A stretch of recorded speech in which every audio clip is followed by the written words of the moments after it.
They admired you when you were manageable, palatable, when your intelligence was just clever enough to amuse them, not yet sharp enough to unsettle them. Back then, your thoughts were interesting anecdotes, not threats. You were the quirky one, the observer, the quiet storm they didn't know was gathering force. But then your genius evolved, not in noise, but in depth. Your mind stopped asking for permission to stretch. You stopped shaping your ideas to fit their fears. And that's when they stopped smiling. That's when they started looking away. Because what lives in your brain now doesn't comfort. It confronts. It doesn't flatter. It disturbs. Your genius isn't normal. It doesn't play by their rules. It doesn't offer safe conclusions or polite hesitations. It stands up in rooms built on falsehoods and quietly burns everything that was never real. They wanted brilliance with boundaries. They wanted innovation with humility, intellect without disruption. But you brought something ancient, primal. You brought insight sharpened by solitude, sharpened by rejection, refined through 1,000 nights of silence while the world danced in echo chambers. You built yourself in the dark, where no one clapped, no one helped, no one understood. And now, you speak in a dialect of truth, too fluent to be ignored. That's why they can't look at you. Not because they don't see you, but because you see through them. You see the lies they've internalized, the masks they forgot they're wearing, the dreams they buried beneath comfort. Your presence calls out everything they've avoided, and that's not welcome. That's terrifying. You are the reflection they don't want, the evidence that they could have done more, thought deeper, asked better questions, but they didn't. And now you're the consequence, a living rebuke to mediocrity. They can't stand it. Because your genius doesn't ask for validation, it removes the need for it. You don't debate to be right. You speak because silence offends you more than their opinion. You dissect with precision, not to impress, to liberate. And that's what really unsettles them. You don't use your mind to climb their ladder. You use it to dismantle the ladder entirely. While they play power games, you rewrite the rules and walk off with the board. You didn't arrive loud, you arrived accurate. And accuracy is surgical. It cuts deep, especially in those who have something to hide. Your genius makes people uncomfortable because it demands evolution. It doesn't care for fragile egos or curated reputations. You don't flatter, you reveal. And revelation is a mirror few want to stand before. That's why they avoid your gaze now, why they scoff or joke when you speak. Self-defense. They sense your mind, not as a weapon, but as an X-ray, and they don't want to be seen. You're not aggressive, you're just unignorable. And that's worse, because aggression they can fight. But truth is radioactive. It lingers long after you leave. They'll call you difficult, too intense, too analytical. They'll say you're always in your head. But that's projection. What they mean is you think in ways they can't follow. You question things they never dared to examine. You navigate life with a compass built from contradiction, paradox, and realism. You don't chase light, you dissect shadows. You don't memorize answers, you create better questions. And your intelligence has no off switch. That's why they're uneasy. Not because you're unstable, but because you're free. Free from groupthink, free from the performance of humility, free from needing their comfort to feel secure. You built a mind they can't decorate, so now they pretend it doesn't exist. Psychologically, people are wired to reject what threatens their identity. Your genius does exactly that. It challenges the illusions they've built their lives on. Most minds seek confirmation. Yours seeks confrontation. You walk into a room and without a word raise the intellectual temperature by degrees. Your thoughts demand an environment that can hold complexity, and they can't give it. That's why they pull back. That's why your texts go unanswered, your brilliance dismissed, your questions unanswered. Not because you're wrong, because you're right, in ways they're not ready to accept. You didn't get left behind, you moved beyond. And now, they can't bear to watch you operate on a plane they can't even reach. Let them call it arrogance. Let them accuse you of being too much. That's how the slow respond to the fast. That's how the safe respond to the dangerous. You're not here to comfort the comfortable. You're here to wake the dead. And to the dead, light always looks violent. Your genius doesn't smile when it enters. It interrupts. It tears holes in facades and rebuilds thought like architecture. You've stopped waiting for seats at tables that shrink your presence. You build new tables now, where your language is not diluted, where your thoughts are not misnamed as rebellion, where your hunger to know more is not labeled a flaw. The irony is, you never asked for this effect. You didn't design your genius to repel. You designed it to understand. But deep understanding offends shallow systems. You offer perspective and they respond with resistance. You offer insight and they flee with indifference. Let them. Their rejection is proof of your clarity. They can't meet you eye to eye because your mind doesn't blink. It sees patterns in chaos. It hears dishonesty in tone. It questions what they told themselves they'd never question. And in that sense, your genius becomes spiritual. It purifies by force, not by violence, by vision. They were doing just fine before you spoke, just fine in their delusions, just fine in their curated routines of pretending, deflecting, and distorting. They wore comfort like a second skin, comfort not built from truth, but from habit, unquestioned belief, fragile narratives carefully passed around like heirlooms no one dared to examine. Then you came in, not loudly, not rudely, but cruel, and clarity by its very nature is cruel to comfort. You didn't attack them. You didn't shame them. You simply refused to look away from what was, and in that refusal, you made them see it too. That's why they turned on you. That's why they now say you've changed. Not because you grew toxic, but because your presence made stagnation visible. You didn't bring drama, you brought reality. And reality offends those who've spent years customizing their cages to look like freedom. You said things they were avoiding. You named things they never wanted named. You saw the patterns they were invested in denying. And you did it without apology, without theatrics, without the politeness they'd come to rely on to keep everything hidden. Your clarity became a threat, not because it was cruel, but because it was clean. They had wrapped their flaws in justification. You unwrapped them. They called it judgment, but what it really was consequence. You didn't expose them. You illuminated them. And illumination always makes the liar squint. Comfort demands conformity, and you stopped conforming.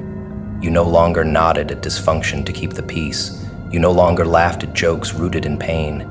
You no longer accepted explanations that were more decoration than truth. That's the disruption they felt.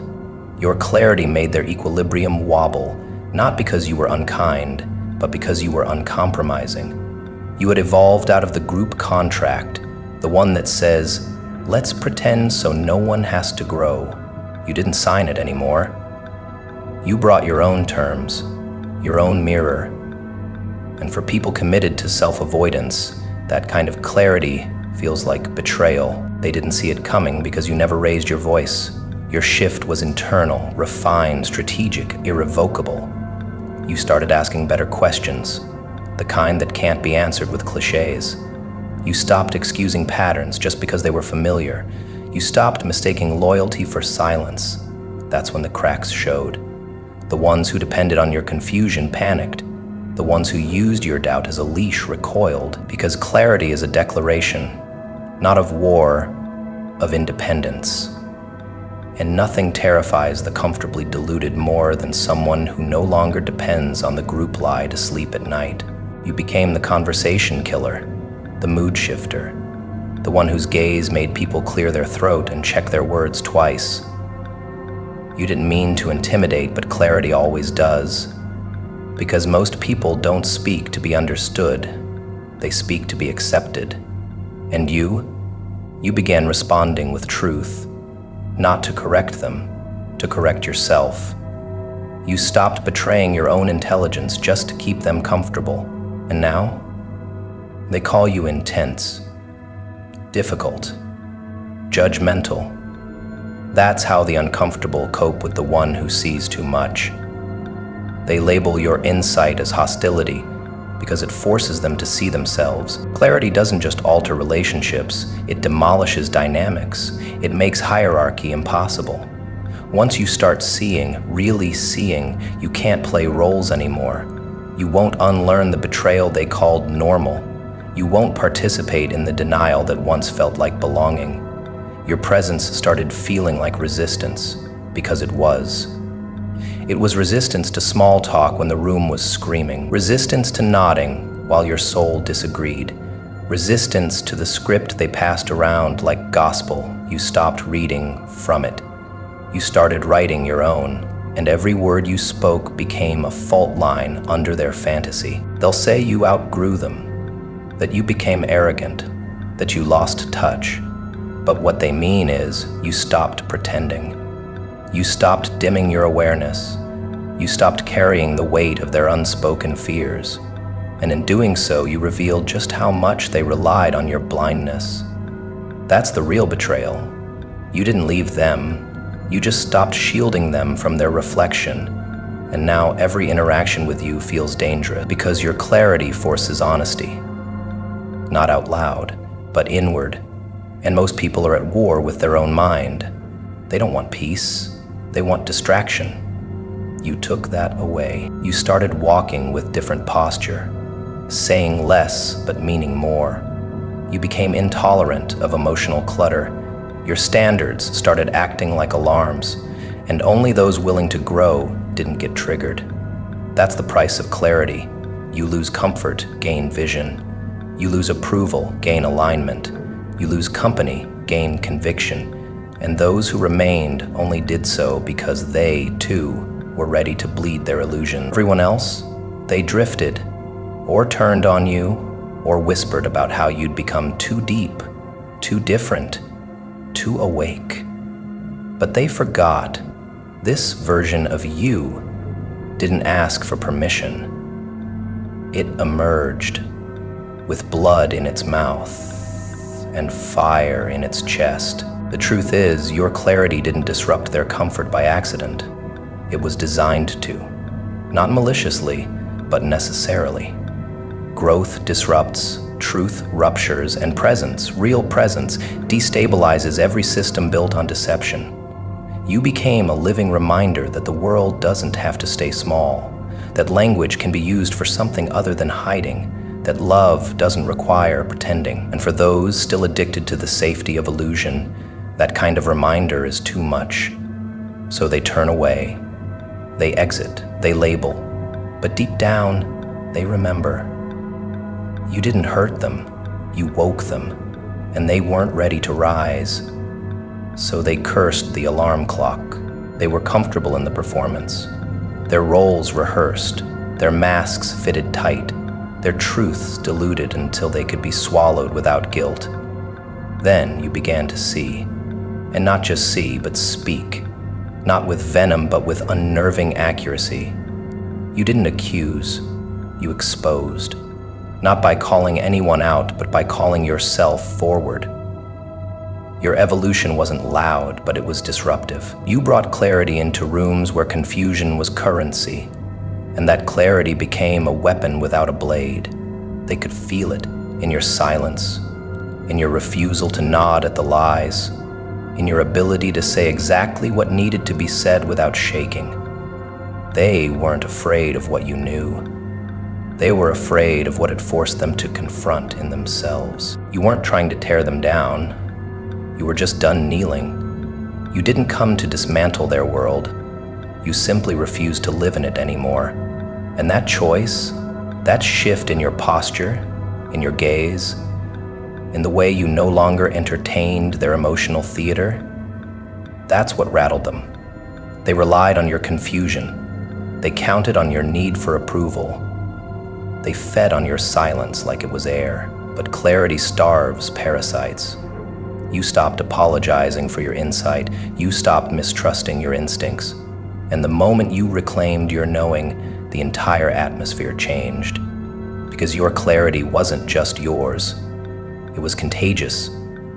And those addicted to comfort fear nothing more than a mind that no longer bends. You held up a mirror not out of cruelty, but because you were done being complicit.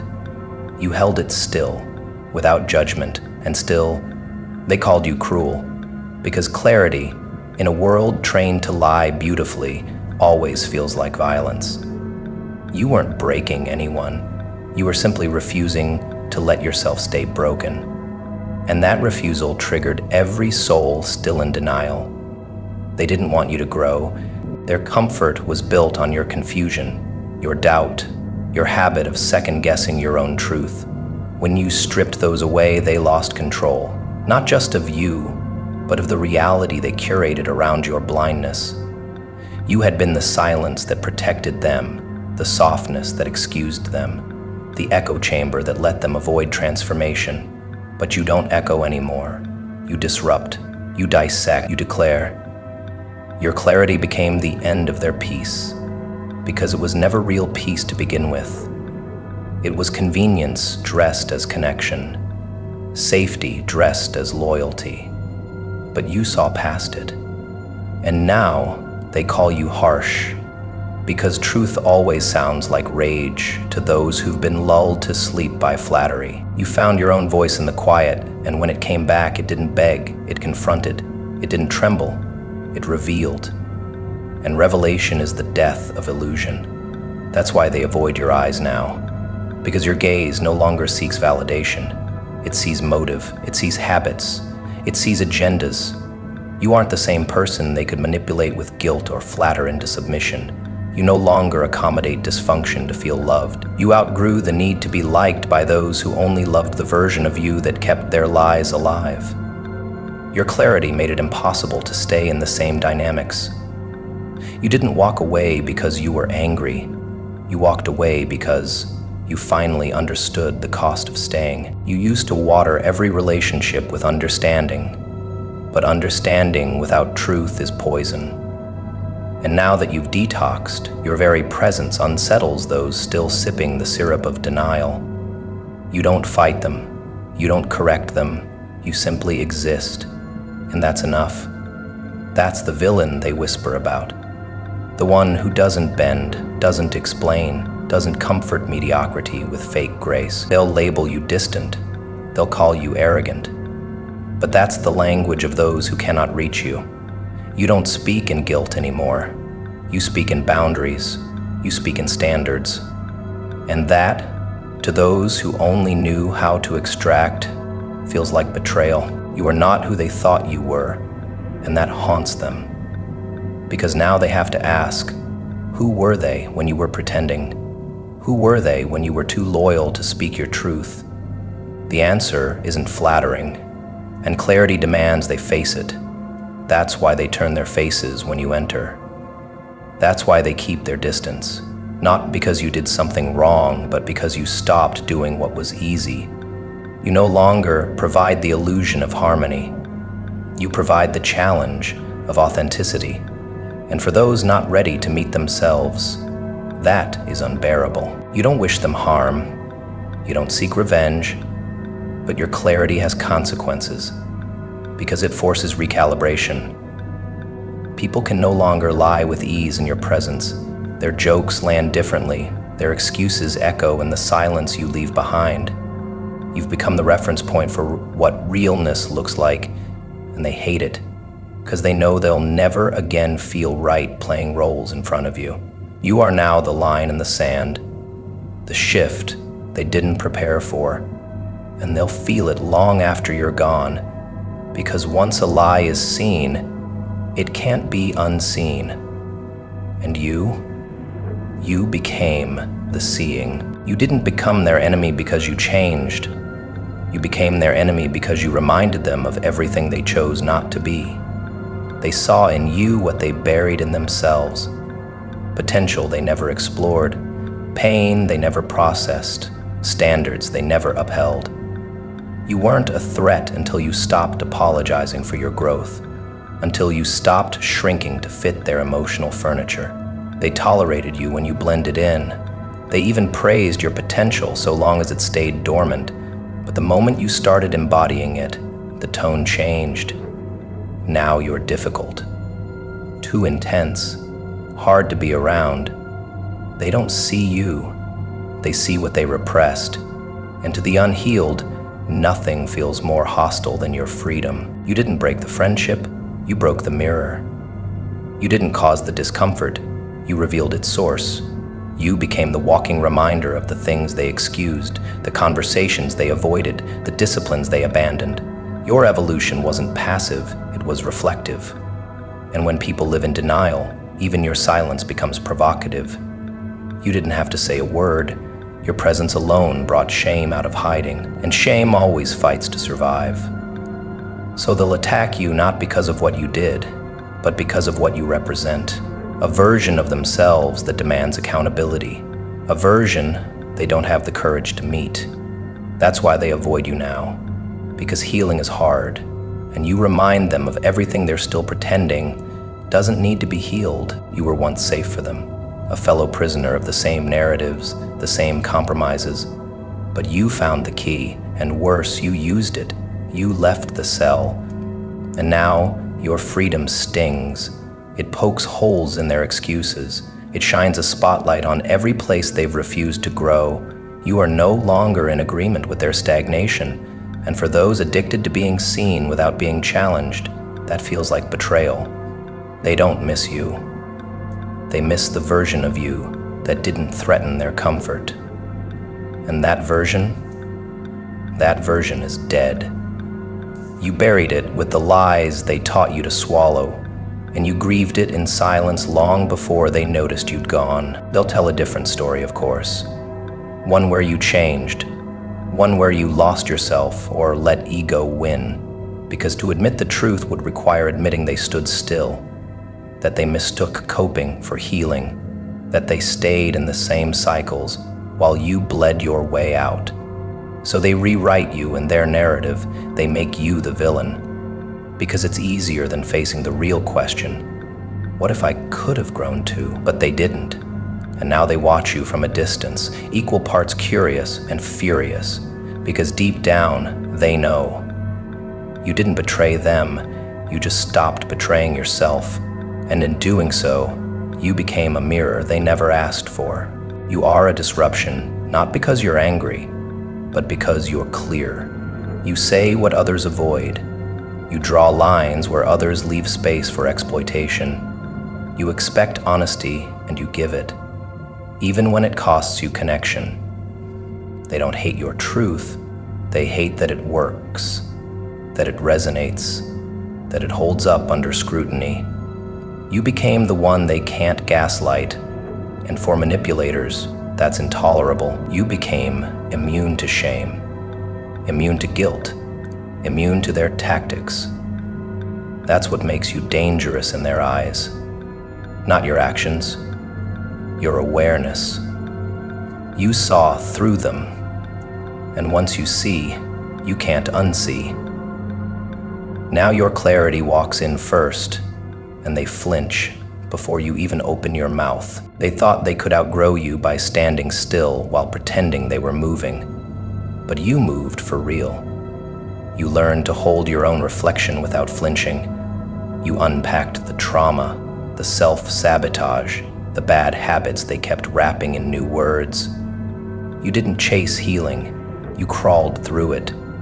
And now you carry a presence they don't know how to process, because it says one thing you could have come to. You didn't leave them. They stayed.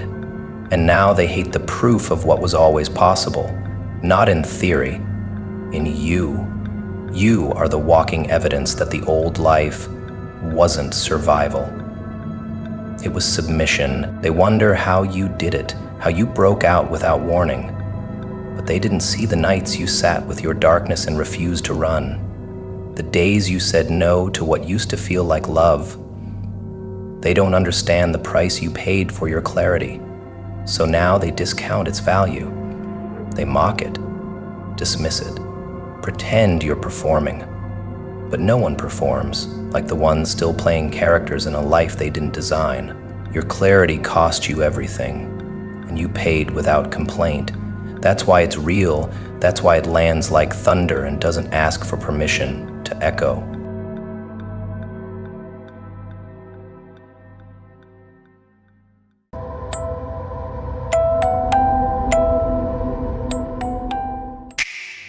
They thought it was a game. How cute.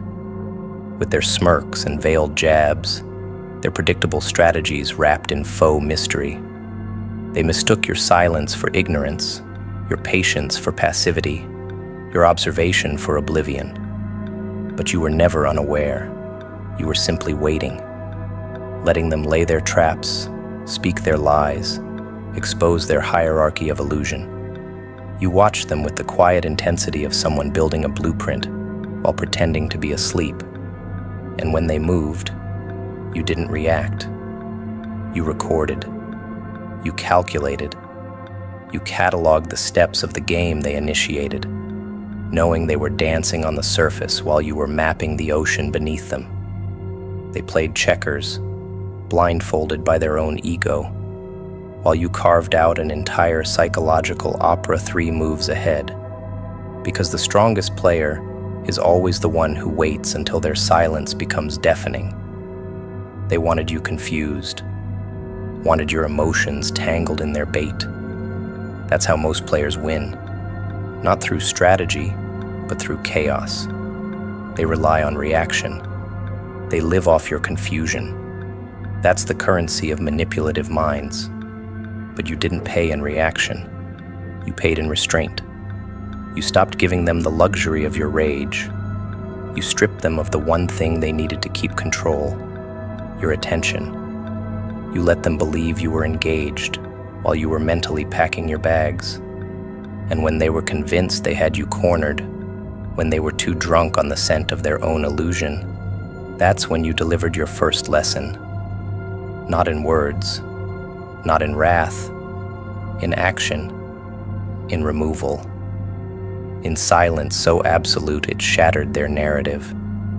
That wasn't an exit. That was a masterclass in psychological warfare. You didn't leave the game. You erased the board. You showed them that power isn't about domination. It's about discipline. You didn't shout. You didn't scream. You just disappeared from their emotional radar. And the panic that followed, that's what always happens when someone loses control they thought was permanent. They tried to bait you with guilt, with rewrites of history, with petty noise. But you didn't flinch. You didn't justify. You didn't step back into the arena they built out of your past wounds. Because you understood the architecture of their manipulation. You studied its foundation. And once you knew where the walls were weakest, you didn't knock politely. You detonated. Quietly. Precisely. With elegance they could never match. And now they stumble through the ruins of a game they started, confused as to how it collapsed without warning. They underestimated your intelligence, not because they thought you were dumb, but because they were blinded by their own illusion of superiority. They assumed your silence meant defeat, that your lack of response meant surrender. But you were never the servant. They were. Serving your growth, serving your awakening, serving as the final chapter in a book that would be closed and never reread. They thought they were testing you. In reality, they were revealing themselves. And you took notes. You turned their condescension into case studies, their betrayal into syllables of mastery. You became fluent in their dysfunction. And when the moment was right, you didn't clap back. You graduated, walked out mid-performance, left the spotlight, and let the applause echo into nothingness. Now they replay the footage, searching for clues as to when the power shifted. But power doesn't shift. It returns. And it returned to you the moment you stopped trying to win and started watching. This wasn't revenge. It was education. For every time they tried to test your patience, you rewrote the curriculum. For every time they expected you to chase, you redefined movement. You made withdrawal look like mastery. You made letting go look like dominance. You gave them the illusion of victory, so they would expose their entitlement. And once exposed, you gave them nothing. That's what kills a manipulator. The vacuum. The black hole of no response. No drama. No rage. Just the sound of your absence echoing through the corridors they once believed they owned. That's what separates the wise from the wounded. The wounded need closure. The wise are closure. You didn't just teach a lesson, you became one. They wanted attention. They got a dissertation. A full psychological breakdown, written in silence and enforced with distance. Your absence became their mirror, and they hated what they saw. Because in your stillness, their manipulation lost its rhythm. In your clarity, their noise lost volume. You weren't supposed to win like this. You were supposed to break, to beg, to prove you cared. But instead, you vanished with grace. You made detachment look like art. And in doing so, you turned their little game into a stage play. One where the audience left before the climax, and the actors were left performing for empty chairs. You didn't destroy them. You dismantled the illusion they relied on. Your strength was never in your words. It was in your awareness. You learned early that emotion was ammunition in the hands of the wrong people. So you stopped handing them bullets. You felt everything, but you leaked nothing.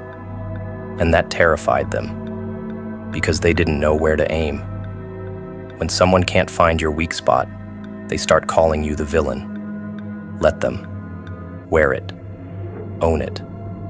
Because villains, at least, get to write their own ending. You chose evolution over vengeance. Self-respect over validation. Silence over spectacle. And now the only sound left is the clattering of their own confusion. You didn't just end the game. You turned the board into a mirror, made them face themselves, and walked away as their reflection shattered. The masterclass was not about domination. It was about direction. You taught them that attention is earned, not owed. That presence is not a currency to be spent recklessly. You taught them that kindness is not submission, that silence is not weakness. And now, every time they remember you, it stings. Not because you harmed them, but because you healed from them. And healing is the one thing they never prepared for. They wrote their script assuming you'd always play the same role. But you improvised. You rewrote your character arc. You turned pain into poetry and escape into evolution. You didn't have to destroy them to win. You simply outgrew their relevance. And nothing wounds the egocentric more than being outgrown. They charge into the arena with empty weapons, swollen egos, and no concept of the war they're walking into. The immature see power as noise. They mistake volume for dominance, chaos for control, performance for presence. They step onto the battlefield swinging wildly, not realizing they're fighting an opponent who isn't trying to win. They're trying to study. You don't react to noise. You don't flinch at performance. You watch. You let them huff and puff, make their declarations, posture like warriors. Because you know this battle is not about who bleeds first. It's about who understands what's worth bleeding for. The immature pick fights because they're addicted to feeling powerful for a moment. But the powerful never seek conflict. They invite it when it's necessary. And when it arrives, They already know where to strike. They poke at shadows, not knowing what darkness truly holds. They call you weak because you don't bite. They call you passive because you don't explain. But what they fail to see is the trap they're stepping into. You don't reveal your arsenal to people who still think survival is performance. You let them believe they're winning. That's the true test of strength. Restraint. While they swing insults like fists, you're standing in silence, building a kingdom they can't enter. They provoke to provoke, but you respond only with purpose. You aren't avoiding the battle. You're waiting for the silence after their tantrum. That's when the real war begins. And when it does, you won't need theatrics. You won't need validation. You'll dismantle them with decisions, not declarations. You've seen their kind before. Bark without bite, rage without aim, threats that crumble under pressure. They thrive in attention, but die in silence. You've learned not to give them oxygen. Let them circle you with assumptions. Let them draw their conclusions from a version of you they created to soothe their own inadequacies. They believe they can rattle you, break you, expose you. But how do you expose someone who has already stripped away their illusions? Who has already sat with every version of themselves and decided who lives and who doesn't? You're not hiding. They're projecting. And their immature attempts at battle are nothing more than loud confessions of how little they know. Not just about you, but about the terrain they dared to fight on. The immature believe that starting a war makes them strong. But anyone can strike first. It takes discipline to strike last. And you have that discipline. You've buried versions of yourself they've never even met. Versions that would have reacted, that would have taken the bait. But those versions died in the fire you built to become this one. The calm, the cold, the precise. They expect you to flinch, but you are steel now, hardened by betrayal, refined by silence, carved by pain into something they can't comprehend. They swung first, thinking this was a playground. But you've been to hell. You built a house there. And when they show up thinking it's a game, you show them what happens when children walk into storms. Immaturity underestimates silence. They equate it with submission. But silence is your domain. You don't need to speak to be understood. You don't need to shout to be feared. You've learned to let your presence weigh more than their performance. And when they try to provoke you, you let them burn out. You let them exhaust their monologue of delusion. Because your strength is not in reaction, it's in the moment after. When they've said everything, done everything, and you still haven't moved. That's when the fear begins. Not because you were loud, but because you weren't. Because they realize they walked into a depth they cannot swim in. And you haven't even started yet. They come for you like they've done this before, like you're just another target, another person they can drag into their spiral of chaos. But you've evolved past being reactive. You are no longer emotionally available to people who weaponize attention. You are not a mirror for their insecurity. You are not a punching bag for their instability. You are a storm that does not announce itself. A consequence dressed in calm. They started a fight with an illusion. They thought they were confronting the past version of you. But that version no longer exists. And the new one? It doesn't fight to prove. It fights to end. And when it ends, there are no ashes left to mourn. Psychologically, immaturity is obsessed with immediacy. It wants control now, respect now, reaction now. But you've trained yourself to endure delay, to master patience. You don't need the immediate gratification of one-upping someone whose presence isn't even valuable. You've learned that time reveals all. And so you let it. You don't need to speak badly of them. They'll do it to themselves. You don't need to tear them down. They'll collapse under their own weight. You just need to remain what they can't become, composed. That's what cuts them. That's what keeps them awake. They started something for attention. You finish it in silence. And silence, when it's backed by discipline, becomes a language only the strong understand. They'll label you arrogant, cold, disconnected. But labels are the last resort of the powerless.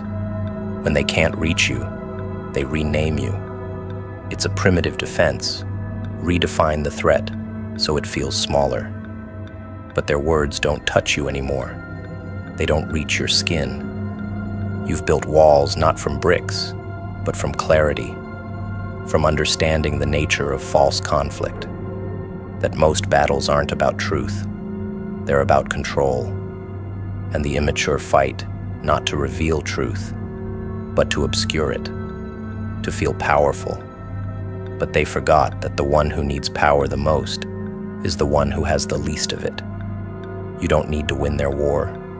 You already won when you refuse to fight it on their terms. In games, the loudest player is rarely the most dangerous. The one who watches, who calculates, who lets the fool play freely. That's the one who controls the outcome. They entered loud, booming voices, wild hands, a parade of presence. They made their grand moves early, throwing energy like currency, seeking dominance through noise. They wanted eyes, wanted reactions. They confused visibility with control. But you stood still. You didn't need to speak. You let them burn through their performance, flail in their flare.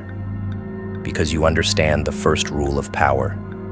Presence isn't proven in volume. It's proven in precision. Let them dance. Let them gloat. Every loud move they make is a breadcrumb. You collect them, quietly, carefully, because you're not here to make noise. You're here to end the game, not in rage, in silence, in one calculated move that flips the board and leaves the loud one questioning if they were ever in control at all. You've seen it before. Those who come in shouting rarely stay standing. They rely on the illusion of confidence. Noise is their armor. They yell to drown out their own doubt. They confuse being noticed with being respected. But respect is not given to the loud. It's given to the composed, the unreadable, the calm one who observes without emotion, who absorbs the whole game without needing to interrupt it.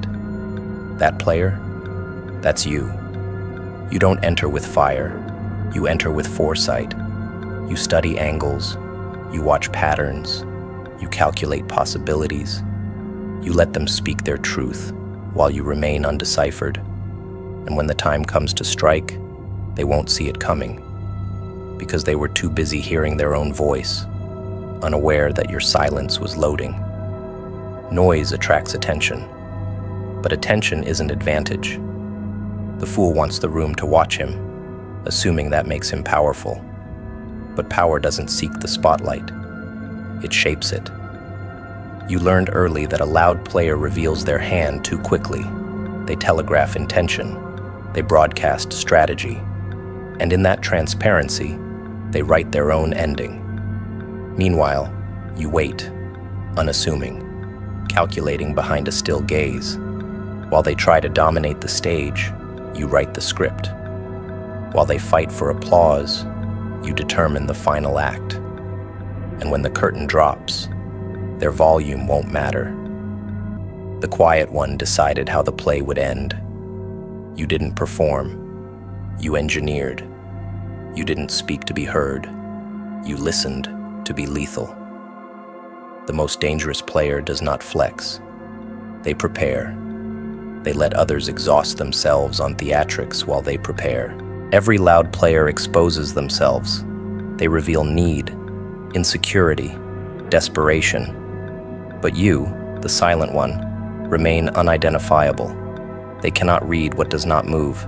They cannot anticipate what does not telegraph. And so they grow uncomfortable. They need you to engage, to speak, to react, but you do not.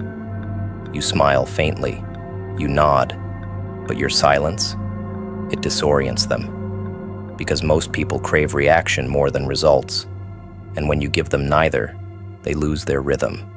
They flounder. Their ego begins to devour itself.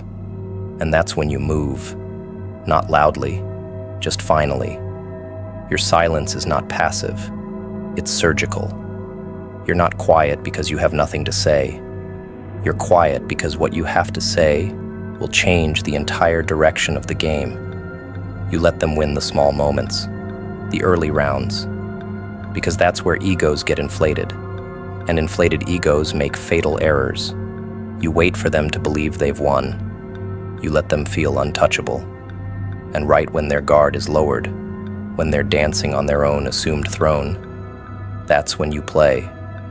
One move. No need for ceremony. No need for show. Just outcome. And as the pieces fall, they'll realize they never knew you, never understood what you were building. And by the time they try to recalibrate, the game is over. People fear what they cannot decode, and you, by remaining unreadable, become fear itself. You do not broadcast intention.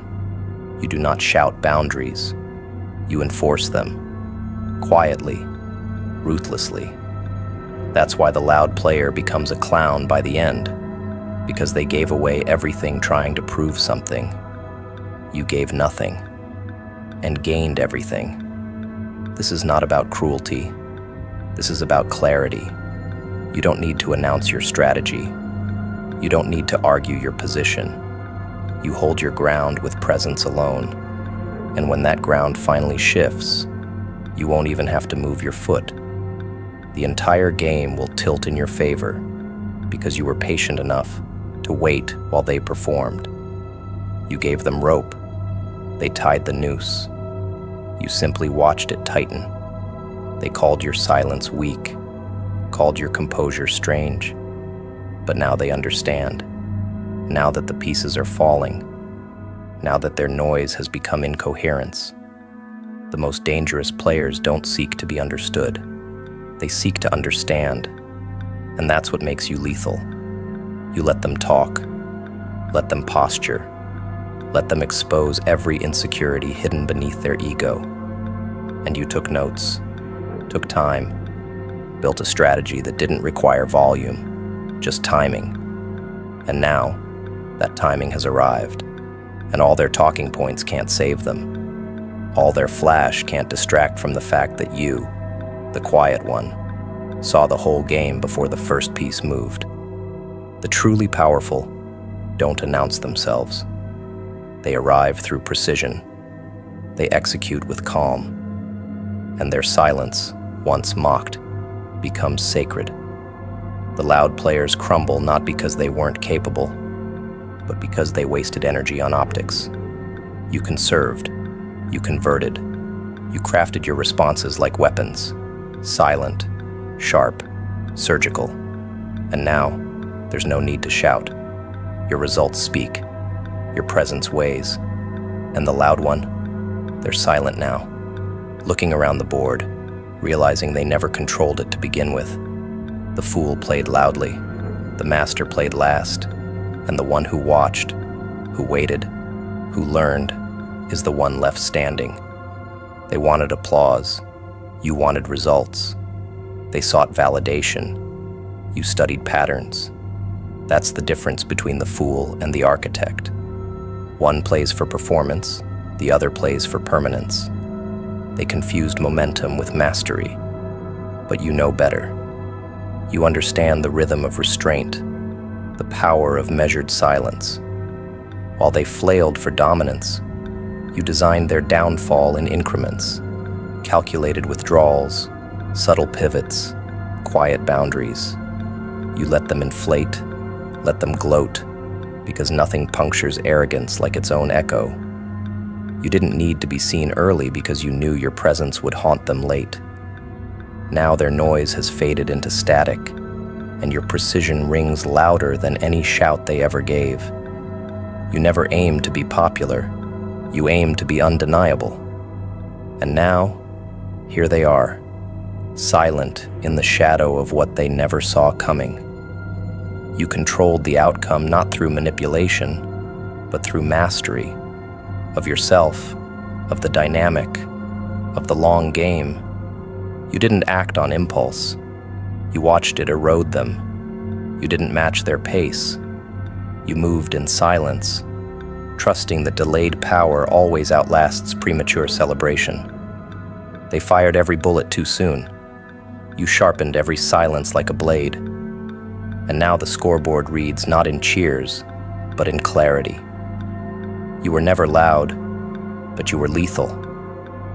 And as they sit surrounded by the wreckage of their own noise, they'll finally understand. The most dangerous player is the one they never heard coming, the one who watched, the one who waited, the one who delivered not a reaction, but a reckoning